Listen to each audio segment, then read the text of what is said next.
Frances. Hi, it's lovely to see you.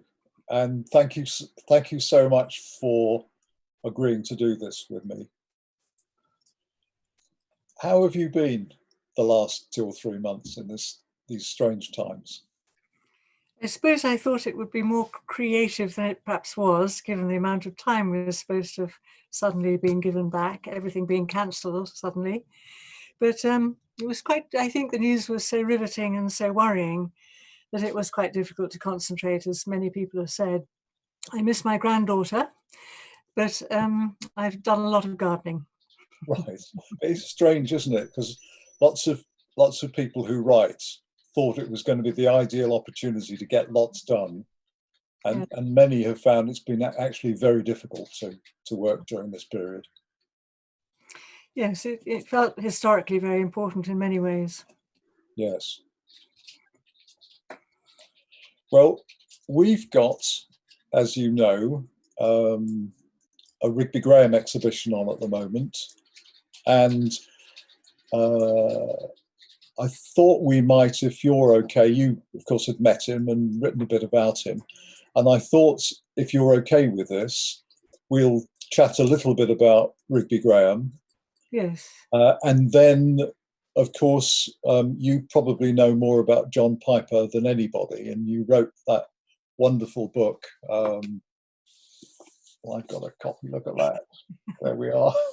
I do have there is a competitive volume by David Fraser Jenkins and Hugh Fowler Wright, both good friends of mine, so we're all in the gang, I think. Yours is pretty heavy. I'm not sure theirs isn't even heavier. Well, I don't know that we necessarily judge them by weight. But then I thought we might talk a little bit about Piper, who, of course, you knew well. And interestingly, because the two men knew each other. Yes, indeed. They were admirers of each other, as I think you've proved in your current catalogue by quoting John Piper on Rigby Graham. And certainly Rigby Graham had a great admiration for Piper, as we all know. Yes, although, of course, Rig was the next generation from... Yes, he was born in 1931, was it, thereabouts? Rigby Graham was born in 31. 31, yes. Was Piper 03? I think so, yes. So we've got quite a gap there, 30 years. What was it about 03? Sutherland was born in 03, and I used to be able to remember the names of lots of other artists who were born in 03. This is our Rigby Graham catalogue, and I think I quoted this. I can't remember what you did this for. I can't remember where it was for either, I'm afraid. But you say 2003, so... 2003. And you wrote these lovely words: compared with some of his better-known contemporaries, he has 10 times as much to say. It is Graham to whom historians will turn in future years to find out the look of the late 20th century landscape. And I know he was terribly touched by that. Oh, good. Thank you. Yeah, he was. Yes. Well, I was interested in what you wrote in that catalogue about in a little scrap of film you made about his work, where you referred to him doing the journey that John Clare made. Oh, yes. And he stops at Buckden. Yes. And you point out that the house is there. Is it the manor or? Yes. But he also includes something that's quite out of sync with Clare's period, which is a TV aerial on the roof. Yes. And a chap on a bicycle with an old lawnmower slung over his shoulder. Yes. And that sort of clash of periods and times is rather nice. But what I think is so interesting about it is that he shared with Piper this fascination with the past and the present, in the present, and the feeling for that. And he didn't try to create things out of the past as if they had been stuck in time, nor did Piper, who very much wanted to show how they'd been decayed or what had affected them in recent times, particularly, for instance, when he went and painted a whole lot of pictures at Renishaw Hall for the Sitwell family. And Renishaw is only 7 miles from Sheffield, and the Clean Air Act hadn't come in, so there was masses of industrial soot floating over things, and also there were coal mines nearby, so there was the coal dust settling on the statues in the gardens and on the top of the lake. And Piper was aware of that, the closeness of industry to this sort of enchanted house and garden and other buildings in the area. And so he allows that to enter the pictures that he painted, and including I think the wartime mood, a sort of melancholy and anger, all fitting in together. So it just intrigued me that both men were aware of many periods when looking at buildings. There's a lithograph which I reproduce in this latest Rigby Graham catalogue called, and I don't know whether the camera can take that. Yes. That's called Tea at the Castle. Yes. And it is the castle in Ireland where, and the name will come back to me shortly, where Spencer wrote The Fairy Queen. And there's the castle with Harrier jump jets. Yes. Also by it. Graham was doing that all the time. Yes, yes. But he too, particularly, did you make that film on him in Ireland, The Irish Journey, The Irish Voyage?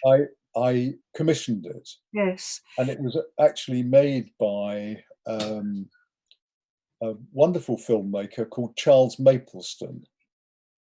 And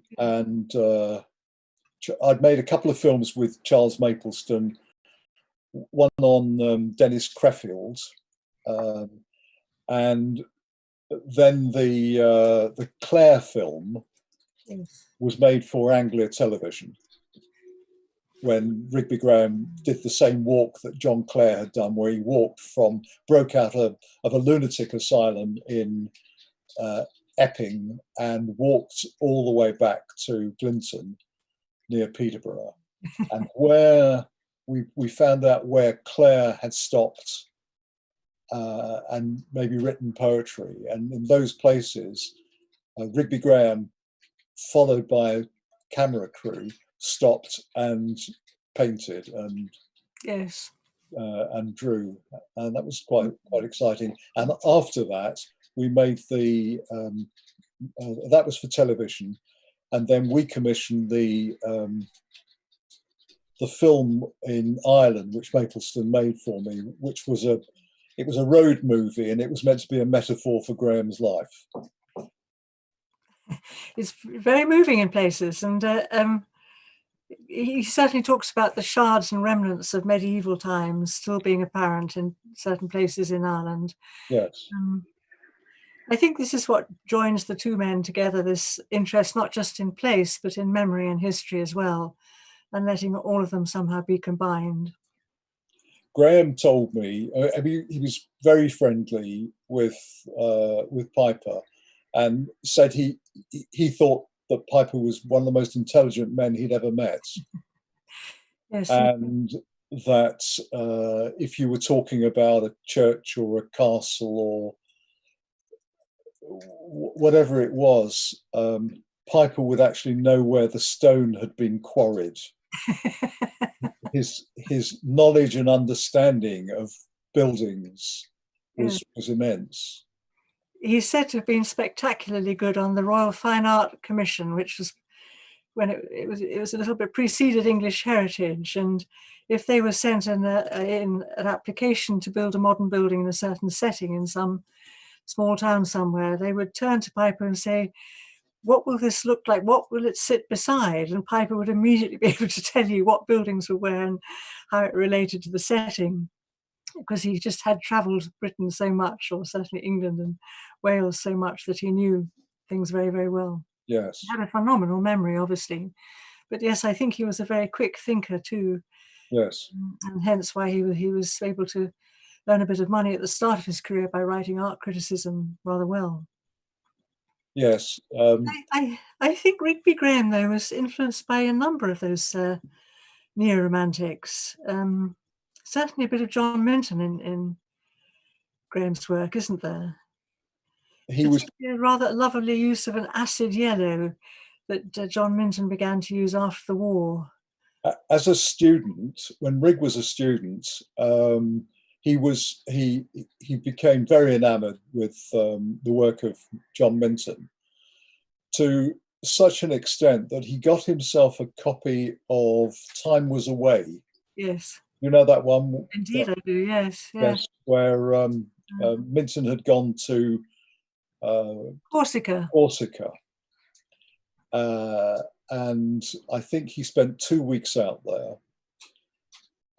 And he'd done colour line blocks for Time Was Away. And Graham decided that he would follow in Minton's footsteps. So he took his copy of the book and he went to Corsica, and he went round to see where Minton had sat. Amazing. And find all the places that Minton sat, to see how he saw, how he was looking, and what he did. Now, I think Minton went with Ross, didn't he? Yes, he did, Alan Ross. And part way around that, while Graham was over there, he suddenly realised that actually Minton could never have made that number of drawings in the length of time that he was there. And then, Graham being Graham, he found some old postcards that had existed on Corsica for all those years.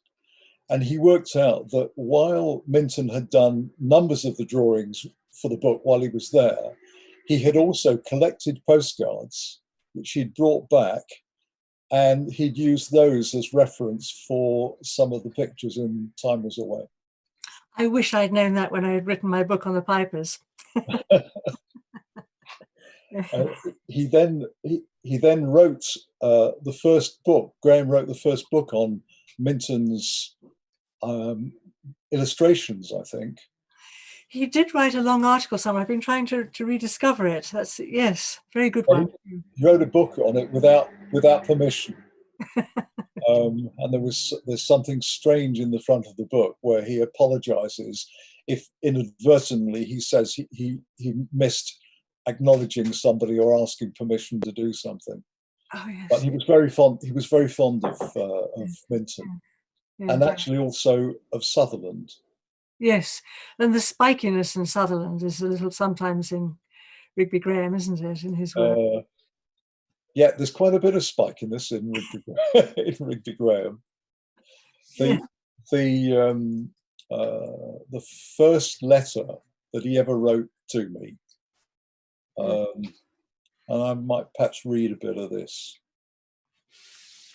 because I should have known when I received this. I'd met him, and he'd looked at what was the building site beside the bookshop that I had at the time, and I explained that I was building an art gallery.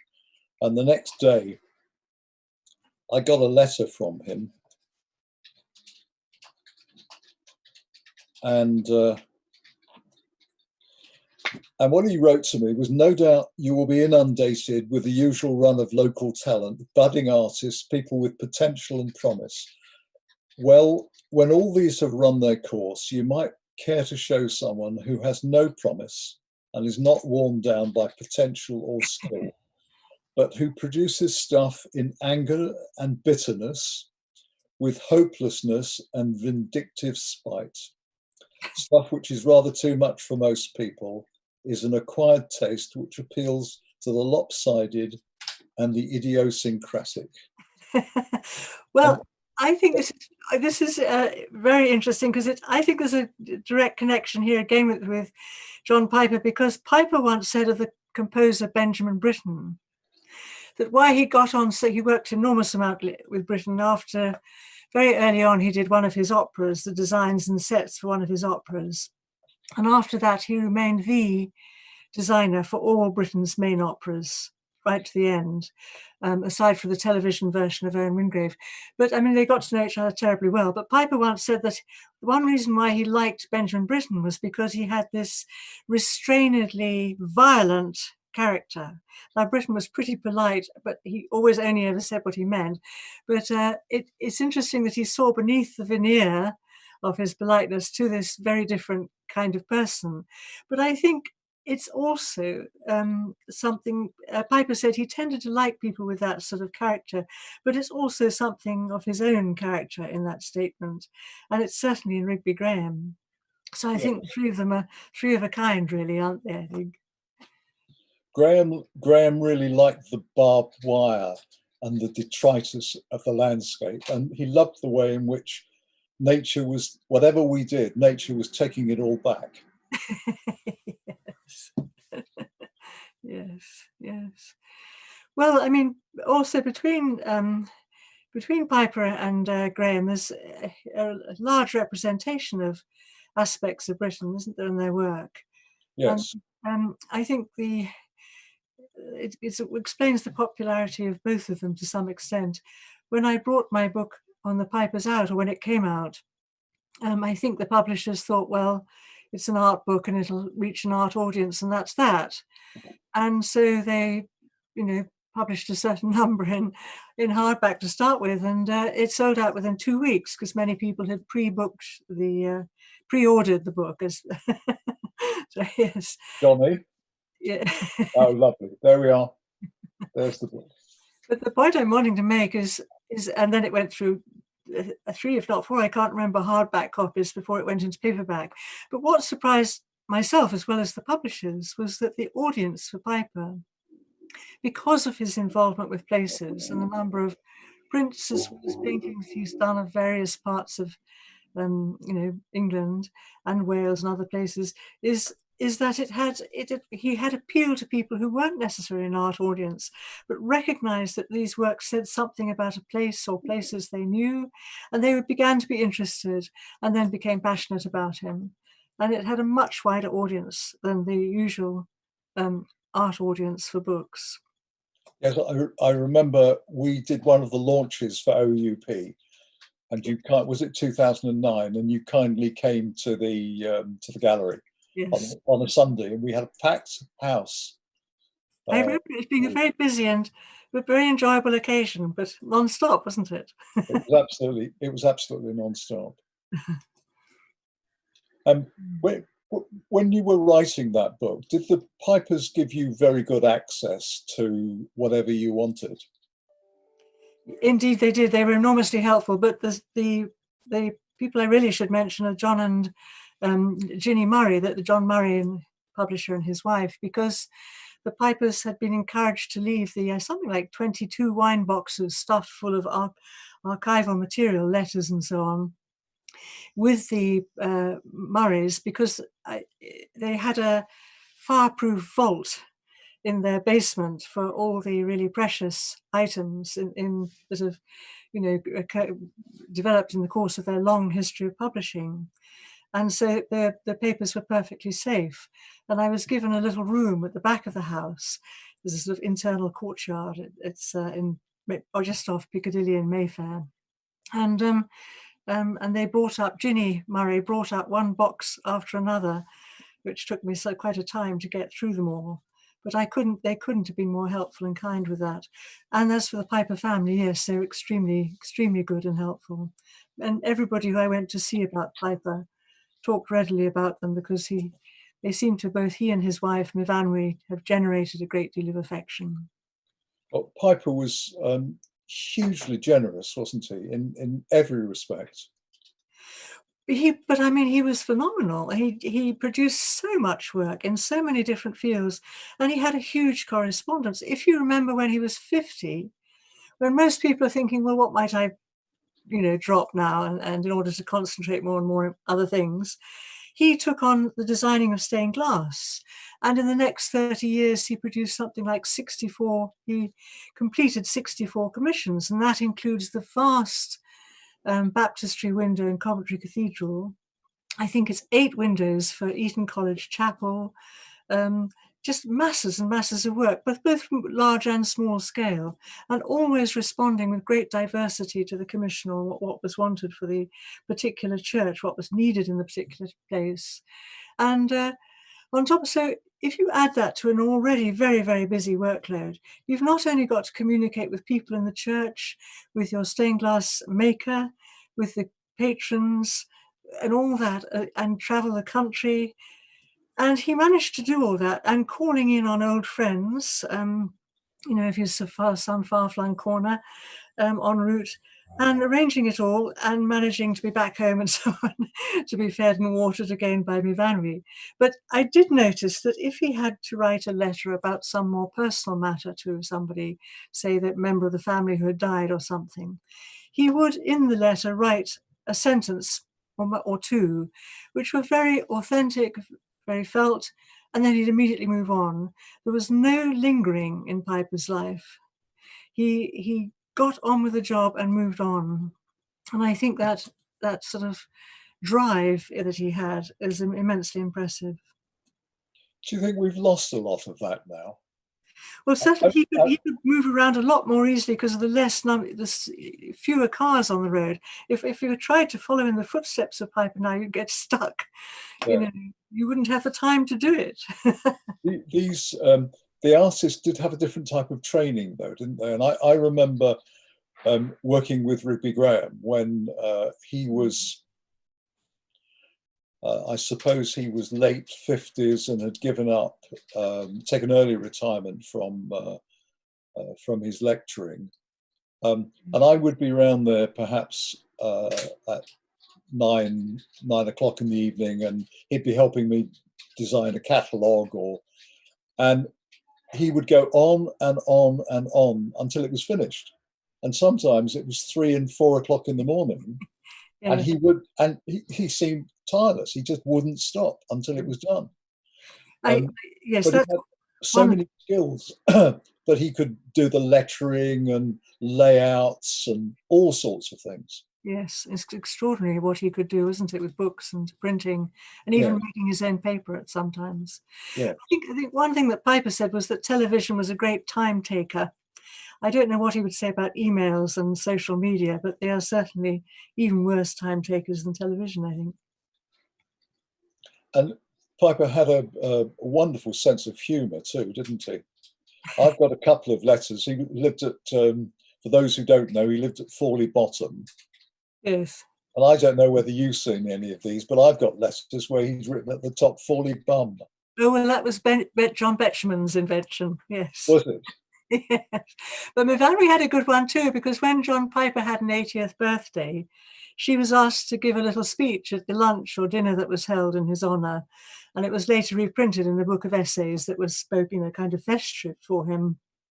And she began her speech by saying, well, I've lived with John Piper for half his 80 years, and I can honestly say that I've enjoyed every other minute. That's wonderful. Very good, isn't it? Yes. Did you find her frightening? Because Rigby Graham did. Well, I wrote to her. She was still alive when I began work on the book. Right. And no, wait a minute. I'm not sure that she was, because, sorry, I got a bit muddled now. I think no, she wasn't alive. But I'd written a previous book on Stevie Smith, the poet. Yes. And she, like Mivanwi Piper, had gone to North London Collegiate School. And I'd written to, someone had said, I said, I want to know more about Stevie Smith's English teacher. She sounds like she might have been influential, important. And so somebody said to me, well, Mivanwi Piper went to the same school about the same time. Why don't you write to her? So I did. And when I got to the bit about Mivanwi going to North London Collegiate School, I thought, gosh, I remember quoting a little bit from that letter in my Stevie Smith book about the English teacher, but I wonder if she wrote more. Did I keep the letter? And to my great delight, I had kept the letter, and even better, I found it. And it was a 4 or 5 page A4 sheets of paper letter, a great deal of information about herself, how she got into Oxford after, North London Collegiate School and so on. And a great deal about the school. So it was just fantastic. And I wondered why she had written at such great length, more than was needed for the Stevie Smith biography. But who knows? She had, I discovered, read my biography of Vanessa Bell and given it to someone as a present. Right. It's just possible she recognized that I liked a lot of detail. She was a very bright lady, wasn't she? Yes, and some people do say that they were a little bit in awe or frightened by her. She just could be a bit gruff, I think.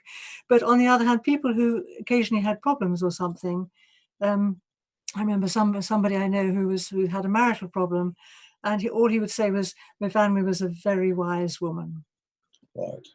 which speaks volumes, I think. Well, they seemed to be very happy together, didn't Yes, every other minute. they? They did have huge rows, and when Jock Murray, who's the one of the John Murray publishers, he was always known as Jock. That's the father of the current John Murray.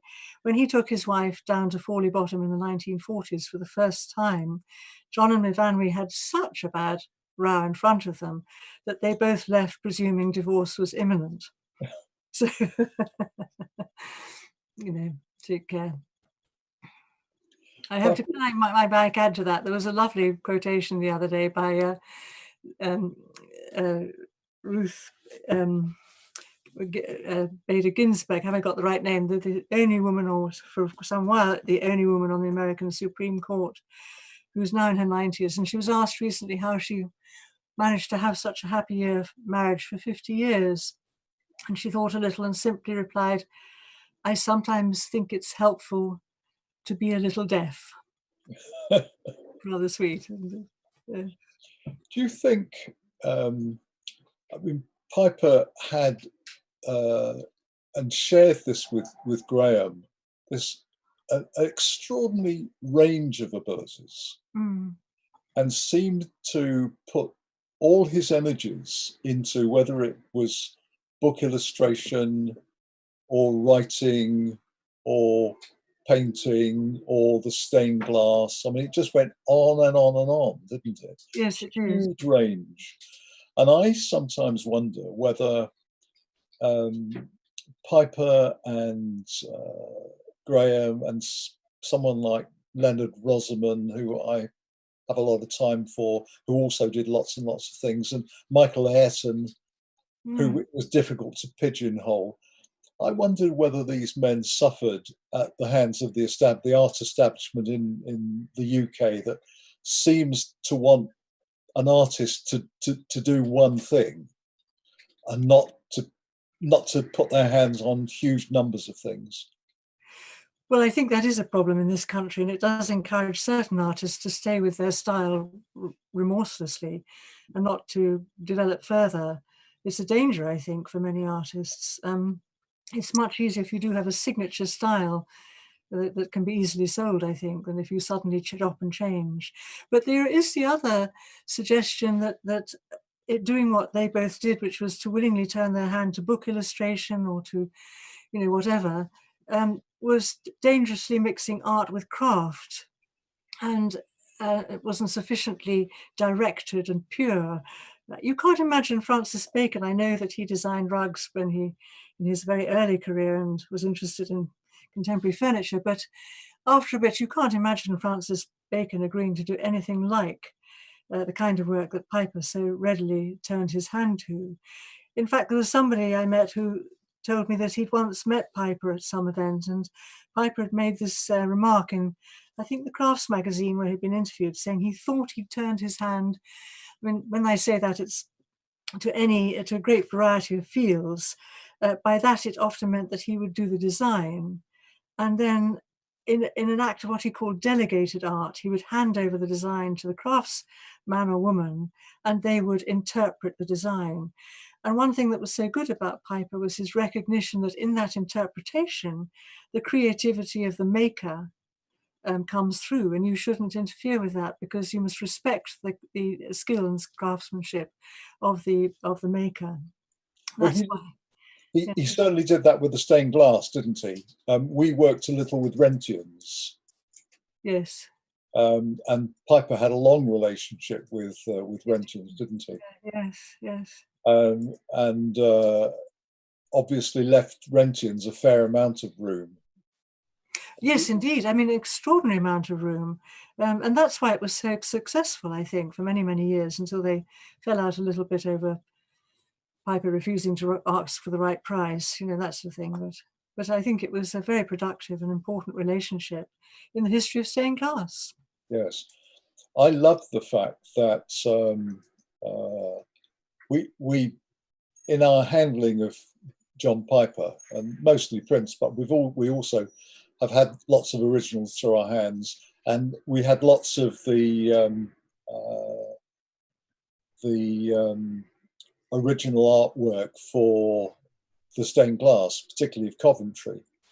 And the number of times I found the stain of a coffee cup, which Piper had put down on the paper. He just didn't seem to care about those things, did he? No, I know. He had a studio, especially eventually, one of the barns was converted for the stained glass designs. And I think some people came down from the V&A, or I think it was to look at some cartoons or something, possibly related to Coventry, because they do own the 5-foot high model for it. But and they were bringing with them white gloves in order to put on before touching. And suddenly the telephone rang, and Piper, wearing something like Wellington boots, just stomped across the entire room, just walking over these cartoons in order to answer the telephone. Graham told me that on one occasion he was with Piper, and there was in the I never visited, though Graham asked me to go with lots of times, but I was too shy, and I regret that. But he said he was in Piper's studio on one occasion, and there was an old stove in the middle of the studio. Yes. And there was a painting leaning up against the far side of it, and the stove was on. Graham wandered round to see what it was, and he told me it was an original Matisse. The Piper just leant up against this stove. I just thought that was wonderful. Yes, yes. A lady who visited him on one occasion, who'd gone for lunch, and with a number of other people, and had described to me a long table. And they'd sat down at the table, and Piper had come in with a pile of plates in one hand, and he skimmed them down the table, and you caught yours as it went past. And she got this thing, and she looked at it, and she said to me, she couldn't believe it. It was a Picasso plate that he'd been. And I think that irreverence towards these things was absolutely marvelous. Yes, yes. I can only assume it's true, but Graham told me that on one occasion he was with them, and that Piper had a wonderful collection of blue and white ware on a Welsh dresser.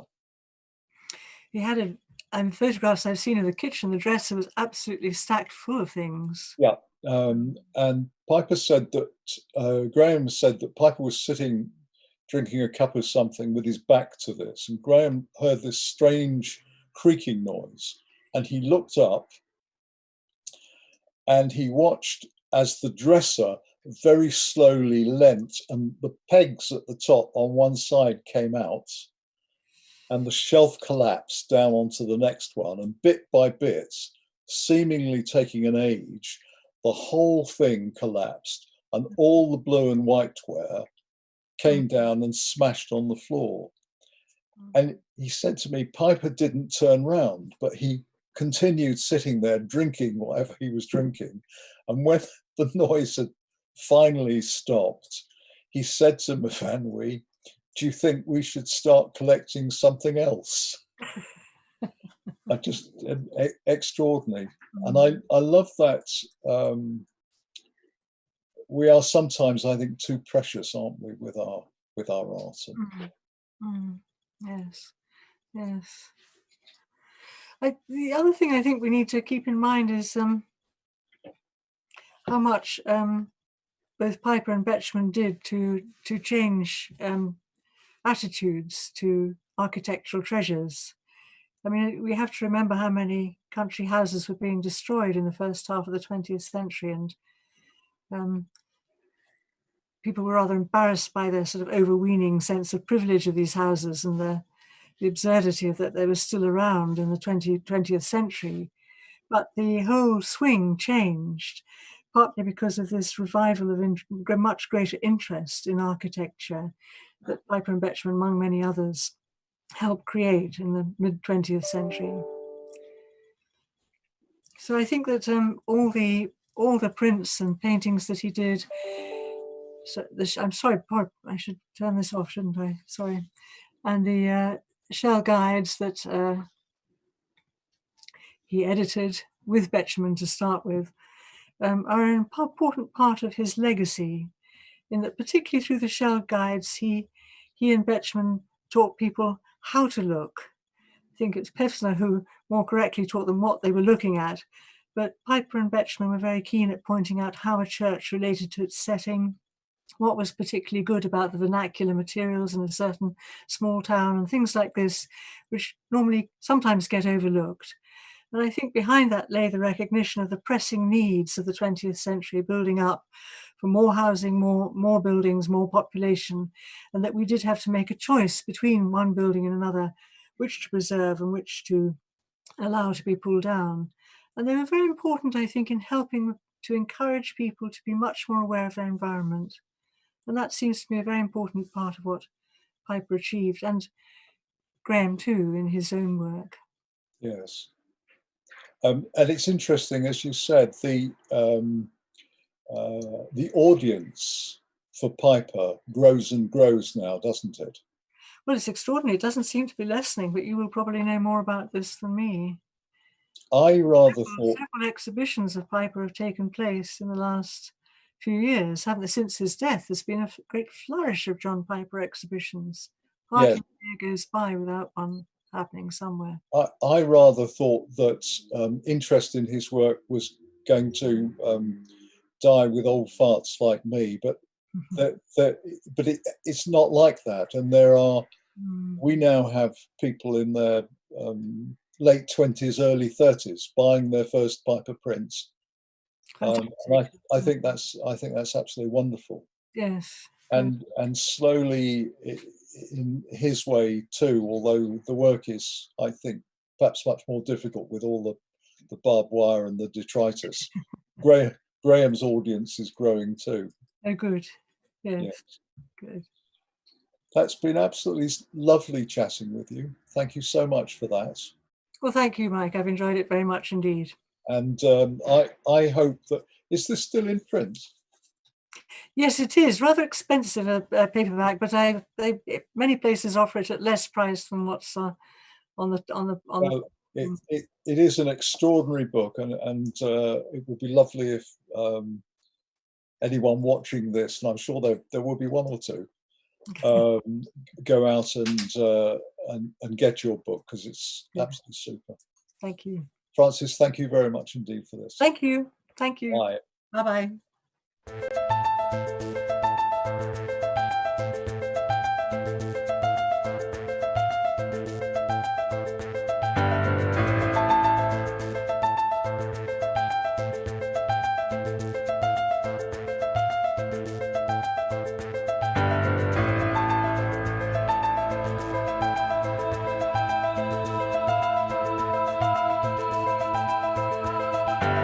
We need to educate, entertain our customers.